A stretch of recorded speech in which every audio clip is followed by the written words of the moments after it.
जोहार आले उकारवा लिट्टीपाड़ा प्रखंड पाकुड़ जिला करोडी आतो रे आले आदिवासी मिलन सम्मेलन उका जो प्रोग्राम ले दोले उना दो कैंसिल कान तालिया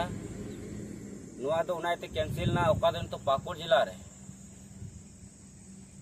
धारा 144 लगा हुआ मिना उनाते जिला रे प्रशासन एसडीओ क्षेत्र पुलिस प्रशासन उनको कहना मेन दको नितो अबू जिला रे पाकुड़ जिला रे धारा 144 लागू मिना प्रोग्राम आलपे हुई नुआ दो लाहा खी प्रशासन को बड़ाई कान थान गया बोले प्रोग्राम हुआ मेनते लेकिन बको मना ले लिया उना एते नय होला को हेना पेंडल बना चुके आर को मना के लिया जुदी लाहा को मेन खाए बोले बांग 144 पाकुड़ जिला रे लगाव कना तबे आले नो प्रोग्राम से दिसम आले बाले लय पे किया नय ना उनको ठीक को थाहे कान गया चे लिकाय ना प्रोग्राम नय हुई लगी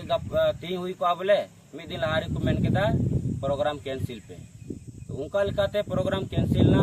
मा दया करते दिसम ओठे निये आरो जुदी आरो इटा डेट हजू का ना उनका अपडेट ले लय पे